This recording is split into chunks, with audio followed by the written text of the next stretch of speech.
بسم الله الرحمن الرحيم. السلام عليكم ورحمة الله وبركاته.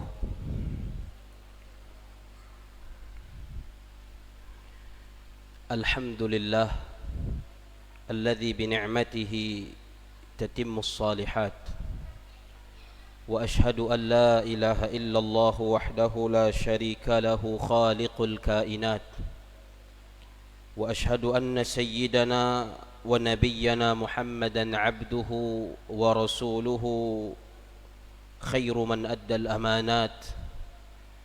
اللهم صل وسلم وبارك على سيدنا ومولانا محمد خير البريات وعلى آله وأصحابه ما دامت الأرض والسماوات. سبحانك لا علم لنا إلا ما علمتنا إنك أنت العليم الحكيم. رب اشرح لي صدري ويسر لي أمري واحلل عقدة من لساني يفقه قولي. اللهم علمنا ما ينفعنا وانفعنا بما علمتنا وزدنا علما.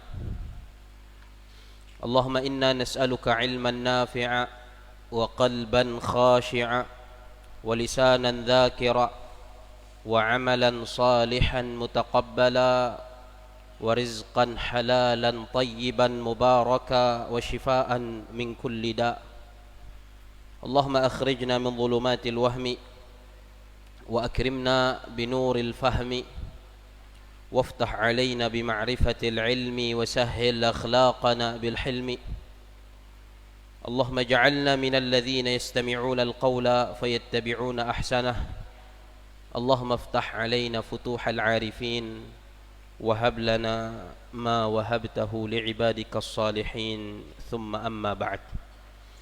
Alhamdulillah, puji syukur kehadirat Allah Subhanahu wa taala atas nikmat taufik yang Allah anugerahkan kepada kita semua pada malam hari ini, sehingga kita bisa melangkahkan kaki untuk bersama-sama menuju masjid ini untuk melaksanakan salat fardu maghrib secara berjamaah.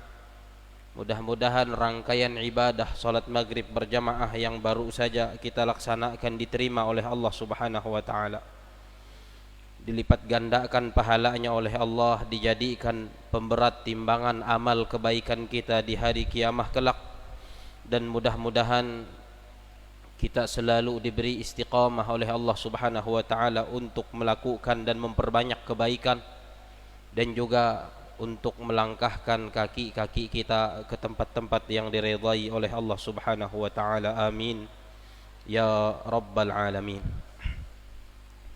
Salawat teriring salam mudah-mudahan selalu tercurahkan, terlimpahkan kepada baginda Rasulullah Muhammad sallallahu alaihi wasallam, juga kepada keluarga-keluarga beliau, kepada para sahabat beliau, serta orang-orang yang senantiasa setia mengikuti ajaran beliau, istiqamah untuk menjalankan serta menghidupkan sunnah-sunnah beliau sampai yaumil qiyamah nanti. Dan mudah-mudahan kita semua digolongkan oleh Allah Subhanahu wa taala ke dalam golongan mereka. Amin ya rabbal alamin. Jemaah yang mudah-mudahan dirahmati Allah Subhanahu wa taala, melanjutkan kajian kita tentang kitab Al-Kabair karya Al-Imam Al-Hafidh Syamsuddin Abu Abdullah Muhammad bin Ahmad bin Uthman bin Qaymaz Al-Zahabi rahimahullahu ta'ala rahmatan wasi'ah. Pada pekan yang telah mahalau, pekan yang lalu, kita mengakhiri pembahasan tentang dosa besar yang ke-20, yaitu dosa qimar, dosa judi. Nah, pada kesempatan kali ini di malam yang mulia ini kita akan memasuki pembahasan dosa besar yang berikutnya, yaitu dosa besar yang ke-21, di dalam kitab Al-Kabair. Qala al-Imam Adz-Dzahabi rahimahullahu taala rahmatan wasi'ah wa nafa'ana bihi wa bi'ulumihi fid dunya wal akhirah amin. Al-kabiratul hadiyatu wal 'ishrun qadhful muhsanat. Kata Al-Imam Adz-Dzahabi rahimahullahu taala, dosa besar yang ke-21 adalah dosa qadzaf terhadap perempuan atau wanita baik-baik. Qadzaf itu berasal dari kata bahasa Arab yang secara bahasa artinya kata para ulama adalah ar-ramyu, melempar. Kemudian dalam istilah fikih atau dalam istilah syariat Islam, kalimat qadzaf itu dimaknai, didefinisikan atau diartikan dengan ar-ramyu bizina min ajli ta'yir, yaitu melemparkan tuduhan berzina kepada orang lain dengan tujuan untuk merusak kehormatan orang lain. Jadi melempar tuduhan berzina atau menuduh orang lain melakukan dosa zina dengan tujuan merusak kehormatan orang tersebut, orang yang dituduh itu. Itu yang disebut dengan qadzaf. Dan di dalam fikih diatur hukumnya. Qadzaf ini atau menuduh orang lain berzina itu diatur hukumnya, ada syarat-syaratnya. Kemudian qadzaf ini ada had itu hukuman di dunia yang sudah ditentukan, ditetapkan oleh syariat Islam. Seperti dosa-dosa yang lain ya, seperti dosa membunuh. Hadnya kalau membunuhnya secara sengaja adalah dibunuh juga. Orang yang membunuh diqisas, dibunuh juga kalau dia membunuh secara sengaja. Nah itu namanya had. Itu area had, hukuman si huang dunia. Begitu juga misalnya yang pernah kita bahas tentang meminum minuman keras sampai mabuk. Itu di dalam syariat Islam ada hadnya. Ada hadnya, ada hukumannya, yaitu dicambuk. Nah termasuk yang akan kita bahas pada kesempatan malam hari ini yaitu qadzaf tadi, menuduh orang lain berzina atau melemparkan tuduhan kepada orang lain bahwa dia telah melakukan dosa zina, sementara orang itu adalah orang baik-baik, baik bawi ataupun hatwe. Orang baik-baik kemudian dituduh melakukan dosa zina, maka tuduhan itu disebut dengan qadzaf. Disebut dengan qadzaf. Dan ini disebutkan oleh Al-Imam Adz-Dzahabi rahimahullahu taala adalah bagian daripada dosa besar atau termasuk ke dalam dosa besar kepada Allah Subhanahu wa taala. Karena Islam itu menjaga dari seorang muslim itu 3 hal. Sebagaimana yang disabdakan oleh Rasulullah SAW dalam hadis beliau mengatakan, al-muslimu 'alal muslimi haramun damuhu wa maluhu wa 'irduhu. Seorang muslim itu haram atas muslim lainnya. Apanya yang haram? Yang pertama ikut Rasulullah, darahnya. Jadi seorang muslim tidak boleh menumpahkan darah muslim lain, membunuh muslim lain. Kita sudah bahas. Bahkan di dalam kitab Al-Kabair ini di urutan nomor 2, dosa besar membunuh.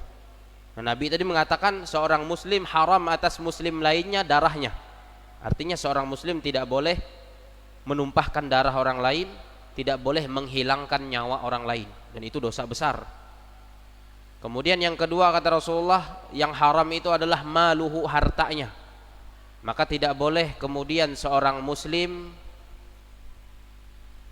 merampas harta milik muslim lainnya.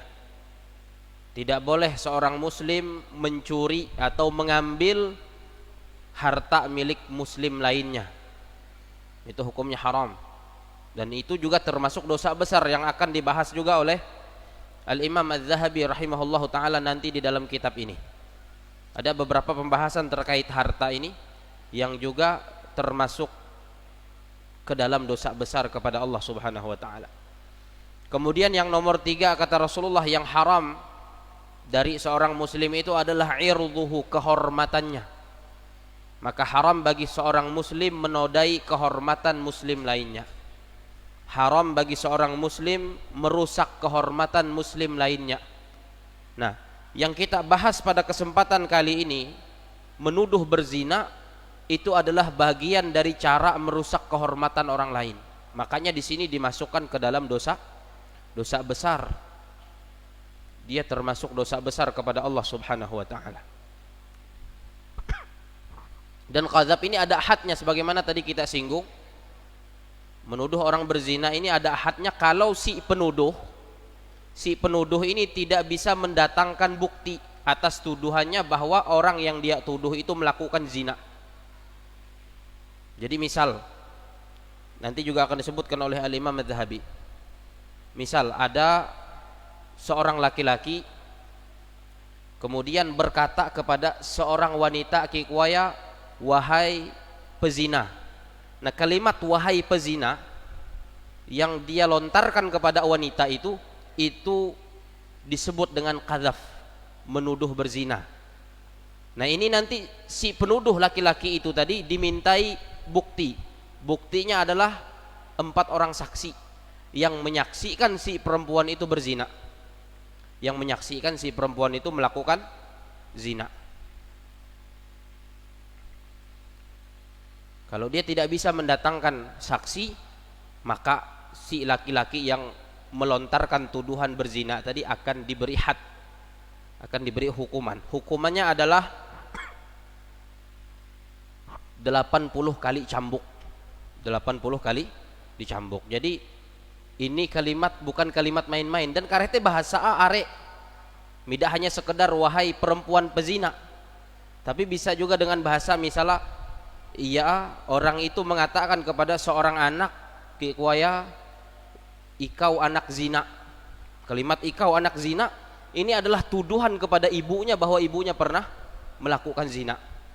Nah, kalau si orang yang mengucapkan kata-kata itu tadi mengatakan, orang yang mengucapkan kata-kata engkau adalah anak zina lalu tidak bisa mendatangkan bukti bahwa ibunya pernah berzina, maka si penuduh ini akan diberikan hukuman had, cambuk sebanyak 80 kali. Atau misal ki kuaya berceruman atau berpandar dengan anak uluh teh, ikau lain anak bapak muen. Itu kan tuduhan ya. Berarti umat bihin pigi berhubungan dengan uluh lain, pigi berzina dengan uluh lain. Ini juga termasuk bahagian daripada qadzaf, menuduh orang berzina. Atau misalnya dengan uluh hatuwe, ikoya berceruman sawenmu teh pigi melakukan zina. Nah, ini juga menuduh orang lain berzina, berarti dia melakukan qadzaf. Harus dimintai bukti, diminta untuk mendatangkan 4 orang saksi, diminta untuk mendatangkan 4 orang saksi. Kalau tidak bisa untuk mendatangkan 4 orang saksi, maka si penuduh itu akan dijatuhi hukuman cambuk sebanyak 80 kali. Nah, cuman qadzaf ini nanti diberlakukan hukumnya itu apabila memenuhi syarat-syaratnya. Ada 8 syarat. Qadzaf ini dianggap sebuah dosa besar, kemudian diminta untuk mendatangkan saksi, kemudian kalau tidak bisa mendatangkan saksi dijatuhi hukuman cambuk sebanyak 80 kali, itu dengan syarat-syaratnya. Si huang madhab Syafi'i itu disebutkan ada kurang lebih 8 syarat. Telu pada orang yang menuduh, kemudian 5 pada uluh yang dituduh. Jadi syaratnya itu ada 8, baru diberlakukan hukum qadzaf ini, hukum menuduh orang yang melakukan dosa zina tadi. 3 di antara 8 syarat itu ada pada orang yang menuduh. Yang pertama adalah syaratnya bahwa yang menuduh itu baligh. Yang pertama, berarti kalau nang menuduh tun uluh nang hindai balighin, berarti tidak berlakuin hukum kadzab. Nakuluh misalnya hindai balighin, menyebut luh bawi melakukan zina, maka itu tidak iasien, panderaya itu teh. Panderaya tidak dihiraukan, tidak dianggap. Jadi syarat uluh nang menuduh teh dia yang pertama harus orang yang sudah baligh. Kemudian yang kedua aqil, harus orang yang berakal. Kalau uluh gila misalnya, dumah-dumah marah uluh bawi, kemudian gikuaya ikau melakukan zina, itu beda iasien panderan lu gila itu kan udah tahu setua barang pander abi. Jadi yang kedua syaratnya adalah orang yang menuduh itu berakal. Kalau dia tidak berakal, orang gila, maka tidak dihiraukan apa yang dia ucapkan dan tidak dianggap qadzaf. Kemudian yang ketiga syaratnya si penuduh ini, dikon para ulama, an la yakuna al-qadhifu walidan lil maqdzuf. Yang menuduh ini bukan orang tua yang dituduh. Yang menuduh bukan orang tua yang dituduh. Berarti kalau orang tua, bapak misalnya menuduh anak bawi, ikau yang melakukan zina, ikau bezina. Nah, tapi nang menuduh tuh bapak atau umma misalnya orang tua atau merahunjun kai anini itu teh tidak iasi cak. Jadi syaratnya itu uluh nang menuduh teh yang pertama dia sudah baligh, yang kedua dia berakal, yang ketiga bukan orang tua yang dituduh, bukan orang tua yang dituduh. Uluh lain nang menuduh tuh tidak ada hubungan orang tuain antara ia dengan nang dituduh teh. Maka kalau telu syarat tun terpenuhi, maka si penuduh tun terancam. Kalau dia tidak bisa mendatangkan bayinah, tidak bisa mendatangkan bukti 4 orang saksi tadi, maka bisa-bisa dia yang akan dijatuhi hukum cambuk sebanyak 80 kali. Kemudian syarat berikutnya sisa 5 kan 8. Nang 5 itu ada si uluh nang dituduh. Syaratnya ada si uluh nang dituduh. Yang pertama adalah an yakunal maqdzufu musliman. Orang yang dituduh itu adalah seorang muslim. Seorang muslim. Artinya kalau ada uluh kemudian menuduh non muslim melakukan zina, maka tidak berlaku ini, tidak berlaku hukum qadzaf. Karena syarat orang yang dituduh tadi yang pertama harus muslim. Kemudian yang kedua syaratnya orang yang dituduh itu dia harus baligh juga.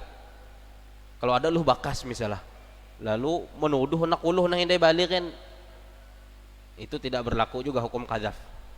Hentam yang inuduha hindai balighin. Kemudian yang ketiga bahwa yang dituduh itu berakal, aqil, bukan orang gila. Nah, kalau ada uluh waras kemudian menuduh uluh gila melakukan zina, juga tidak diberlakukan hukum qadzaf tadi. Hukum qadzaf tidak diberlakukan apabila yang dituduh orang gila. Kemudian yang keempat syarat pada orang yang dituduh itu hur, bahwa orang yang dituduh itu orang merdeka, bukan budak. Suang madhab Syafi'i bukan budak, bukan hamba sahaya. Kemudian yang terakhir adalah afif, bahwa yang dituduh itu orang baik-baik, uluh nang menjaga kehormataya, uluh baik-baik. Tapi kalau nang inuduh tuh memang misalnya uluh bawi dan gawi ya mandau-mandau melacur, lalu ada uluh hatuai ikau melakukan zina, memang gawi ya mandau-mandau. Memang gawe mandau melakukan dosa zina, itu teh tidak nenenen cak, tidak berlakuin hukum qadzaf. Nah, kalau 8 syarat ini terpenuhi, semuanya terkumpul pada orang yang menuduh dan orang yang dituduh, maka yang menuduh ini harus mendatangkan 4 orang saksi. Harus mendatangkan 4 orang saksi. Kenapa tuduhan ini begitu berat? Karena ketika orang itu menuduh orang lain melakukan zina, yang pertama merusak kehormatan orang yang dituduh. Dan tadi kita sudah jelaskan hadis Nabi ketika Nabi Shallallahu Alaihi Wasallam mengatakan bahwasanya seorang muslim itu haram atas muslim lainnya, salah satu yang disebut oleh Nabi adalah irduhu, kehormatannya. Itu yang pertama, karena merusak kehormatan orang lain. Kemudian yang kedua, kenapa diharamkan qadzaf atau menuduh orang lain berzina ini? Karena dalam tuduhan itu juga akan terkait dengan hukum lain, yaitu had zina. Jadi orang yang melakukan zina itu ada hukumannya juga. Kalau nang melakukan zina itu uluh bujang, hindai pigi kawinen, maka kalau memang terbukti ia berzina, hukumnya itu dicambuk 100 kali. Dicambuk 100 kali. Kemudian setelah dicambuk 100 kali diasingkan inganan dari lebuya. Kalau lebuya si pembuang misalkan selama ijek tahun harus diasingkan ke tempat lain. Ini pean atau inganan marah bukan lain. Nah itu kan terkait dengan hukum lain ketika uluh teh menuduh berzina. Menuduh uluh lain berzina. Uluh nang inuduh teh kalau terbukti memang berzina harus incambuk, kalau ia bujang teh harus incambuk 100 kali kemudian diasingkan selama satu tahun. Kalau yang dituduh berzina ini sudah pernah berkeluarga, sudah pernah menikah, maka hadnya itu adalah dirajam, lebih berat hindai. Dirajam, dilempar dengan batu sampai mati. Itu hukumannya. Makanya tidak main-main ucapan menuduh atau mengatakan orang lain melakukan zina. Dimintai bukti, yaitu mendatangkan 4 orang saksi yang menyaksikan bahwa benar-benar si perempuan yang dituduh itu melakukan dosa zina. Melakukan dosa zina. Kalau minta kawa mendumahan saksi itu maka si penuduh akan dicambuk sebanyak 80 kali. Dicambuk sebanyak 80 kali. Tapi hukum cambuk ini bisa jatuh, bisa tidak diberlakukan apabila terjadi salah satu dari 3. Apabila terjadi salah satu dari 3. Jadi misal ada uluh hatwe menuduh uluh bawi berzina, kemudian diminta bukti, gikoya tidak adain bukti ya. Nah ini dihukum cambuk nih, dihukum cambuk sebanyak 80 kali. Tapi hukum cambuknya bisa tidak diberlakukan, bisa tidak dilaksanakan apabila terjadi salah satu dari 3 hal. Apabila terjadi salah satu dari 3 hal. Yang pertama adalah apabila dia tadi bisa mendatangkan saksi. Nah itu yang pertama, sudah kita sebutkan tadi. Kawa mendumahan bukti, epat kungan uluh nang menyaksian, berarti balang dicambuk. Kemudian yang kedua, apabila orang yang dituduh memaafkan. Uluh nang dituduh teh, uluh nang inuduh teh lagi koya media usahain cambukin. Gamahaam yaku memaafan ya. Maka nang itun kica tidak jadi dijatuhi hukuman cambuk karena dimaafkan oleh orang yang dituduh. Kemudian yang terakhir dengan li'an. Li'an itu begini. Ada seorang suami menuduh sawaya berzina dengan hatuwe lain. Bane menuduh sawaya melakukan zina dengan hatuwe lain. Kikuan bane ikau berzina dengan si anu. Nah, si suami ini dengan tuduhannya diminta juga untuk mendatangkan bukti. Kalau tidak bisa mendatangkan bukti, maka ada opsi kedua bagi suami, yaitu melakukan li'an. Li'an itu dia bersumpah, si suami itu bersumpah di depan hakim, bersaksi di depan hakim, kikwaya. Bahkan para ulama menyebutkan di masjid jami', di masjid yang dilaksanakan sholat Jumat, di dekat mimbarnya atau bahkan di atas mimbar, di depan orang banyak, di depan hakim, dia harus melakukan li'an. Dia harus mengucapkan,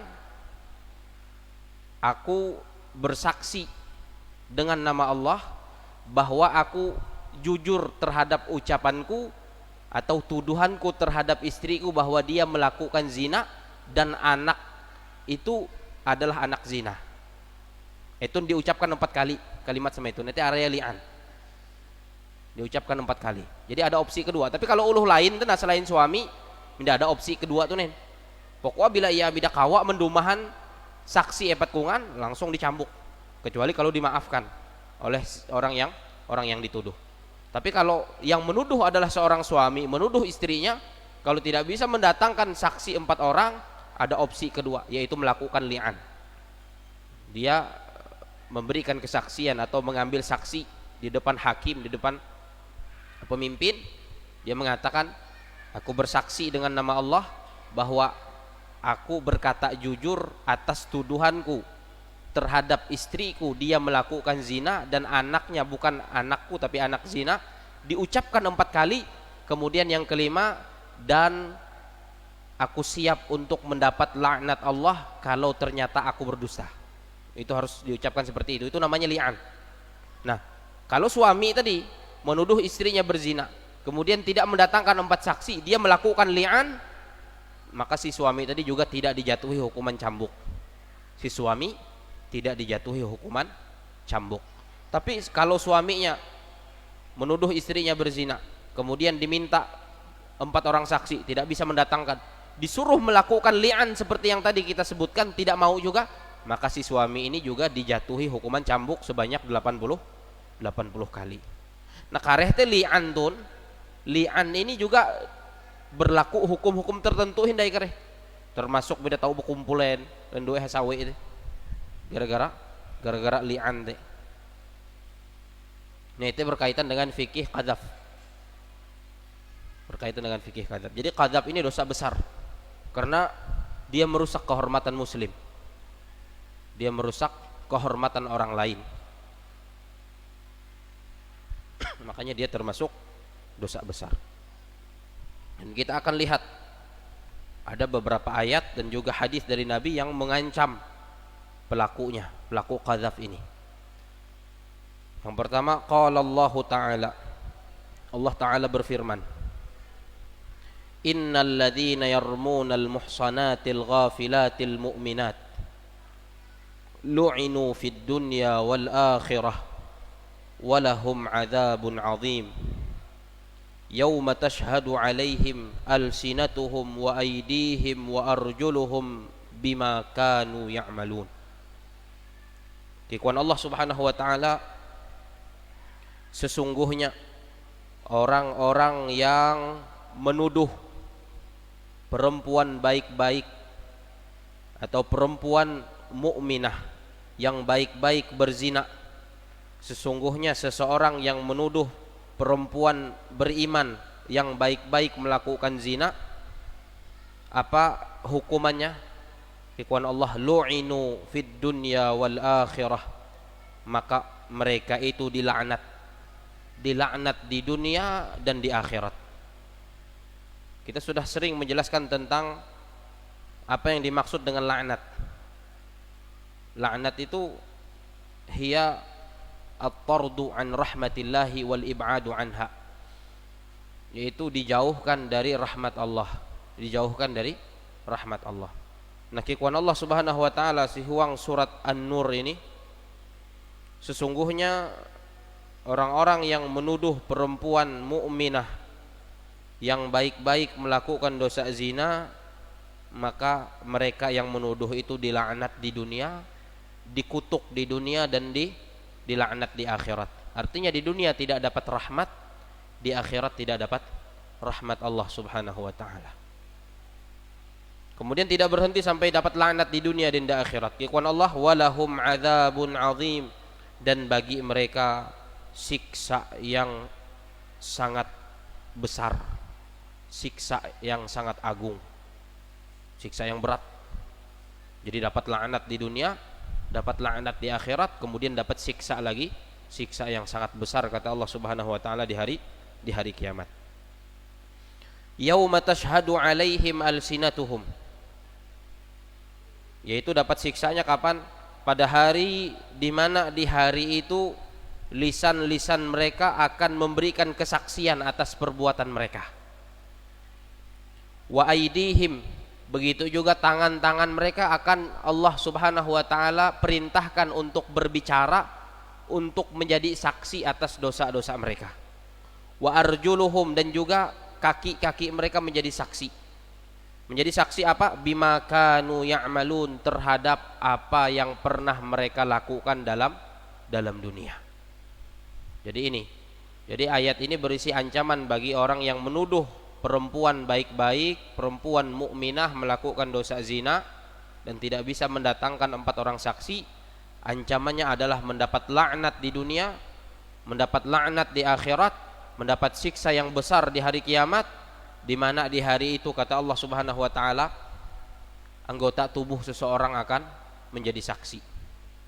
Jadi ihawi Allah kau bepander anggota badan itah mida kau hendak bekulimam bahwa itah andau etun, bulan etun, jam sekian, menit sekian, detik sekian melakukan dosa ini. Kalau mulut kita tidak mengakui akan itu, maka akan ada anggota tubuh kita nang bepander, berceruman bahwa memang itah melakukan dosa itu. Dan ada satu hadis di mana Nabi menggambarkan akan kejadian itu. Hantameen maka sampai anggota badan tun umpat menjadi saksi ya. Lenge bepander, kemudian pai bepander, mengakui bahwa itah melakukan dosa itu. Hantam ikut Rasulullah kareh ketika terjadi hari kiamat didatangkan seseorang di hadapan Allah Subhanahu wa taala dengan buku catatan amal, lalu diperlihatkan bahwa ikau andau etun jam sekian, menit sekian, detik sekian menggawi dosa etun. Kuaya humbuyen ya Allah. Humbuyen ya Allah. Lalu kekuan Allah iinsek mara keluargamu, mendatangkan keluarga supaya menengok kesaksian. Keluarga yang menengok kesaksian tapi tetap dibantah oleh orang itu. Dibantah oleh orang itu kekuaya elen bakar ramput. Lalu didatangkan lagi tetangganya oleh Allah Subhanahu wa taala, ditanya kepada tetangganya bahwa dia melakukan dosa tersebut. Kekuan tetangga memberikan kesaksian bujur menggawi dosa itu. Lalu disanggah lagi oleh orang itu, tetanggang kula tun bakar ramput, tetanggan kula tun berdusta ya Allah. Hingga pada akhir lagi kuan Nabi seberataan anggap apa keramput, Allah Subhanahu wa taala memberikan kemampuan kepada anggota tubuhnya untuk berbicara, untuk bepander. Nah itu dia mida kawa bekulimam, mida kawa hendak menyanggah, mida kawa hendak bekulim, mida kawa hendak menyanggah, mida kawa hendak membantah. Hantam nang bepander lenge nang bepander payah anggota badai ya. Maka saat itulah kemudian orang itu kata Rasulullah sallallahu alaihi wasallam diseret ke dalam api neraka. Jadi akan datang, dan kita setiap hari kita sering baca surah Yasin. Di dalam surah Yasin itu juga ada firman Allah Subhanahu wa taala yang menerangkan akan anggota-anggota badan kita yang akan dibuat berbicara oleh Allah Subhanahu wa taala, yang kemudian memberikan kesaksian atas setiap perbuatan dosa yang pernah kita lakukan dalam kehidupan di dunia ini. Mungkin di dunia itah kawa bekulim, si hadapan manusia itah kawa bekeramput. Tapi akan datang suatu waktu, akan datang suatu hari di mana kita akan mempertanggungjawabkan setiap perbuatan dosa yang pernah kita perbuat, dan kita tidak memiliki kesempatan lagi untuk membela diri, karena yang akan menjadi saksi untuk itu semua adalah anggota-anggota badan kita. Ihawi Allah bepander pai lengen kita. Jadi itu. Jadi di dalam ayat ini laknat di dunia dan di akhirat, kemudian siksa yang besar pada hari kiamat. Itu ayat pertama. Kemudian ikon beliau waqala Allah taala, dan Allah taala berfirman, walladzina yarmuna almuhsanat thumma lam ya'tu bi arba'ati syuhada'a fajliduhum 80 jaldah wa la taqbalu lahum syahadatan abada wa ulaika humul fasiqun.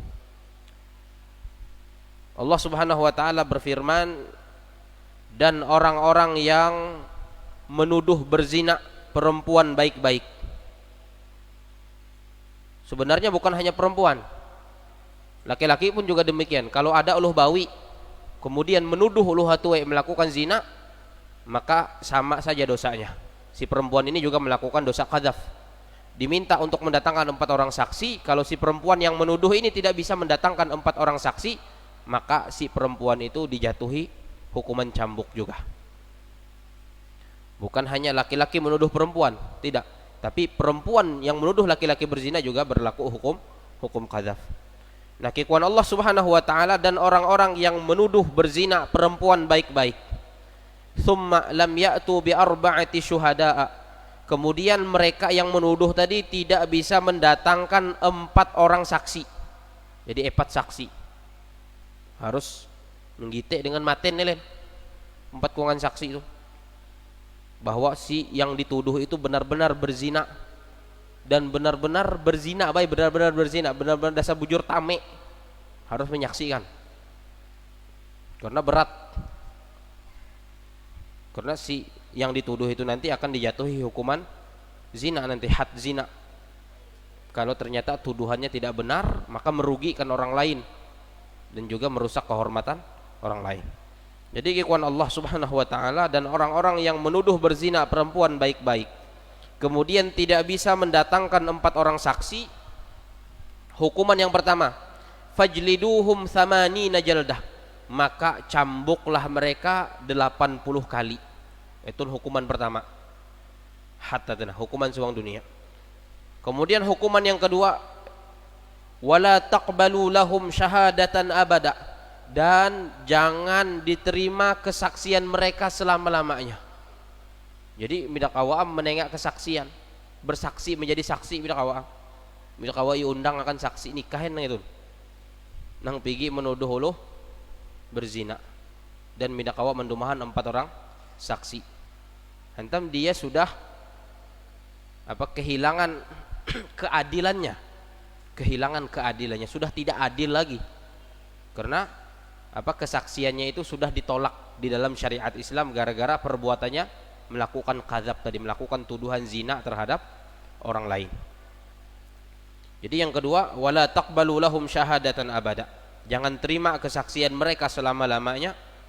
Wa ulaika humul fasiqun, dan mereka itu adalah orang-orang yang fasik. Orang-orang yang fasik. Itu yang ketiga. Jadi telu capah.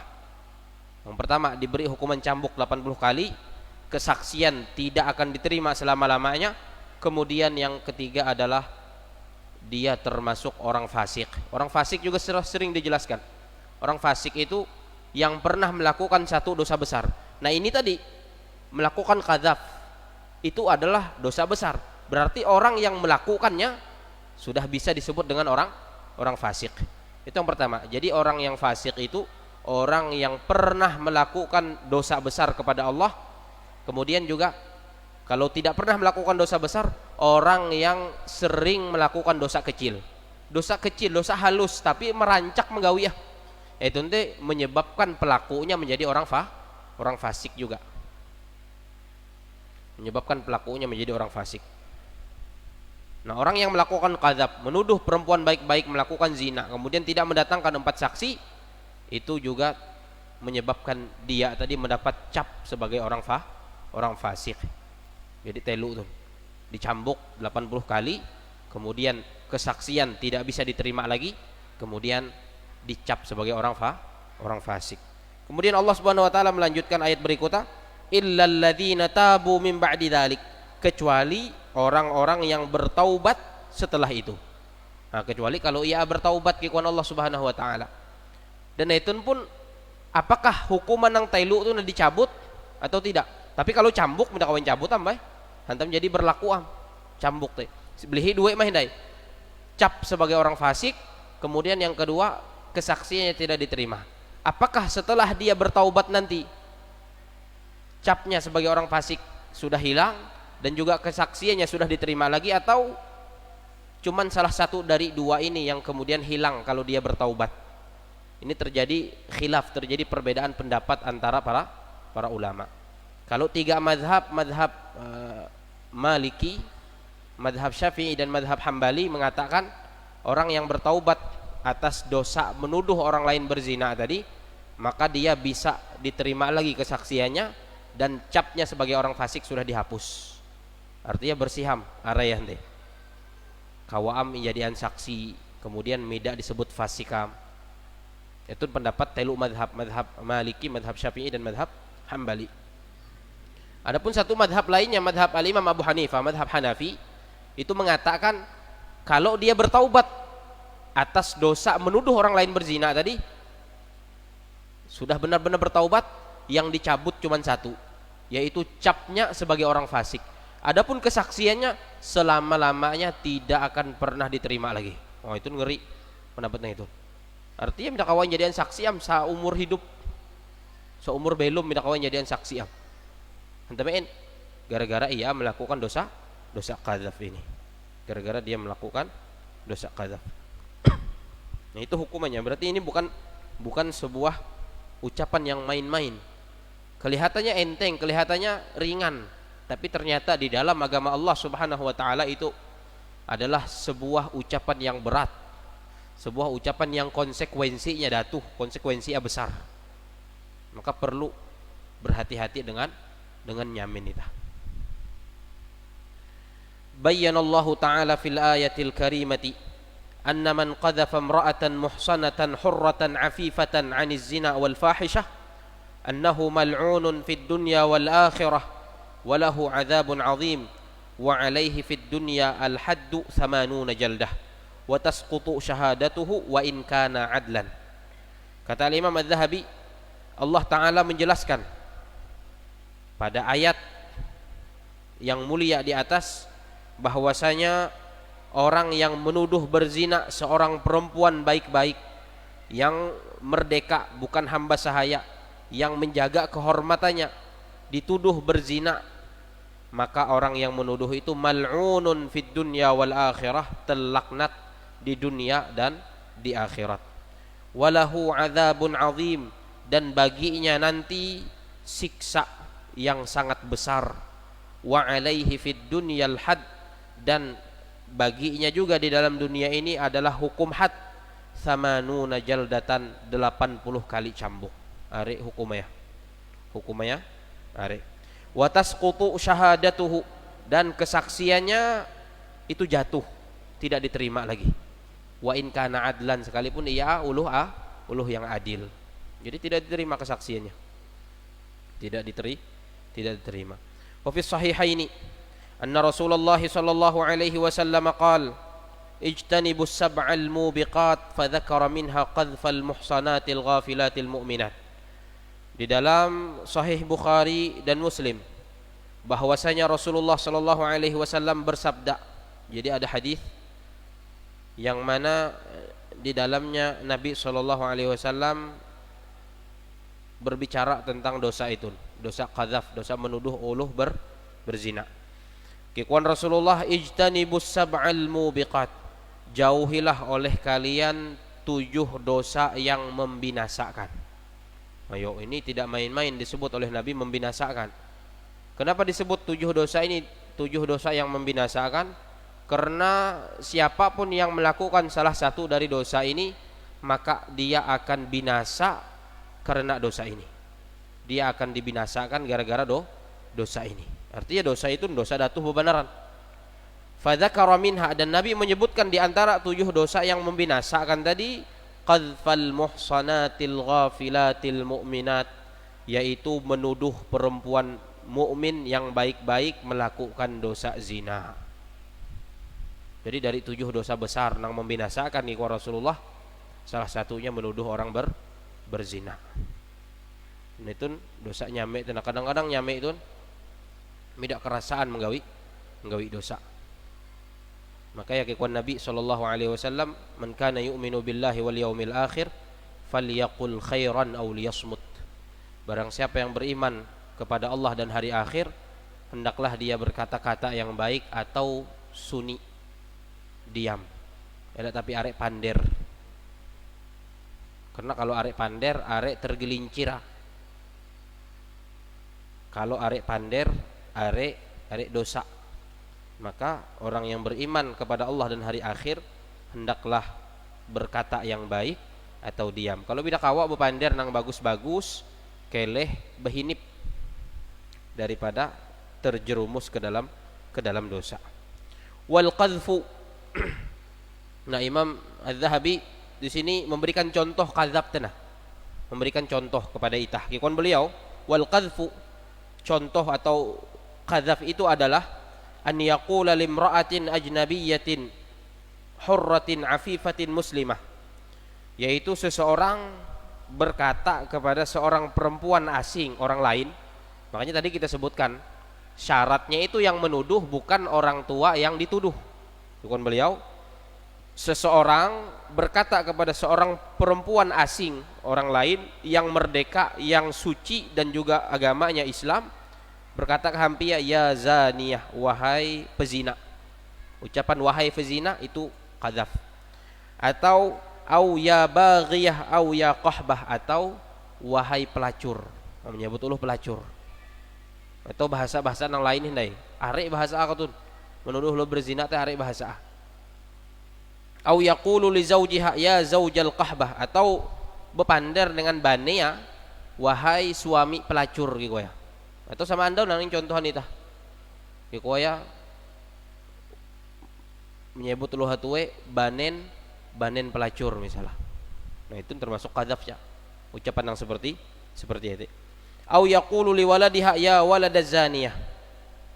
Au yabnal qahbah, atau orang itu berkata kepada anak perempuan, anak seorang perempuan gitu ya, wahai anak pezina atau wahai anak zina. Nah, itu berarti menuduh umaah melakukan zina. Atau anak pelacur sama, atau sama andau nak ikau tun gitu ya lain anak bapakmu.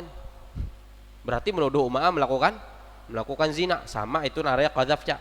Menuduh uluh berzina aja, sama berlaku hukum itu.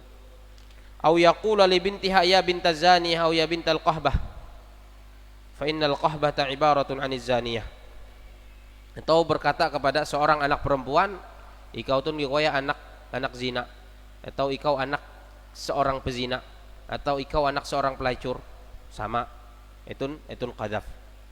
Fa idza qala dzalika ahadun min rajulin aw imra'atin, apabila seseorang mengatakan seperti itu kepada seorang laki-laki atau seorang perempuan, uluh hatuwe menyebut uluh bawi macam ete, atau uluh bawi menyebut uluh hatuwe macam ete, maka kekuan beliau wajaba alaihil haddu thamanuna jaldatan, wajib untuk diberi hukuman cambuk sebanyak 80 kali, illa an yuqima bayyinatan bidzalik, kecuali kalau dia bisa mendatangkan bukti. Ucapan yang itu kawaya menumahan epat kungan saksi kikuaya pezina, lalu meintan epat kungan hatuwe menjadi saksi. Nah, itu teh balang incambuk. Wal bayyinatu kama qala Allah taala, dan buktinya sebagaimana yang difirmankan oleh Allah Subhanahu wa taala, arba'ata syuhada yashhaduna ala sidqihi fima qadhafa bihi tilkal mar'ata aw dzakar rajul, yaitu 4 orang saksi yang memberikan saksi atas kebenaran ucapannya. Ucapan yang menuduh lu berzina aja, memberikan saksi nang epat gungantun atas kebenaran ucapannya terhadap tuduhannya kepada laki-laki atau kepada perempuan itu, maka jatuhlah hukum had dari orang itu apabila bisa mendatangkan saksi. Fa in lam yuqim bayyinatan, apabila dia tidak mendatangkan bukti 4 orang saksi tadi, julida, maka dicambuk. Idza talabathu bidzalika allati qadzafaha au idza talabahu bidzalika alladzi qadzafahu, dicambuk apabila tidak dimaafkan, apabila diminta oleh orang yang dituduh. Nang menuduh tuh menuntut, yang dituduh tuh menuntut misalnya, maka harus diberikan hukum cambuk. Tapi kalau dimaafkan oleh orang yang dituduh tadi, maka tidak dicambuk. Maka tidak dicambuk. Nah, ete yang disebut dengan dosa kadzab, dan itu adalah dosa besar kepada Allah Subhanahu wa taala. Itu bahaya luar biasa. Mudah-mudahan kita dijauhkan oleh Allah Subhanahu wa taala dari dosa-dosa seperti itu. Mudah-mudahan lisan kita dijaga oleh Allah Subhanahu wa taala dari mengucapkan ucapan-ucapan dosa yang menjerumuskan ke dalam neraka. Amin ya rabbal alamin. Subhanakallahumma wa bihamdik, asyhadu an la ilaha illa anta, astaghfiruka wa atubu ilaik. Wa sallallahu ala nabiyyina Muhammadin wa ala alihi wa sahbihi wa sallam. Wassalamu alaikum warahmatullahi wabarakatuh.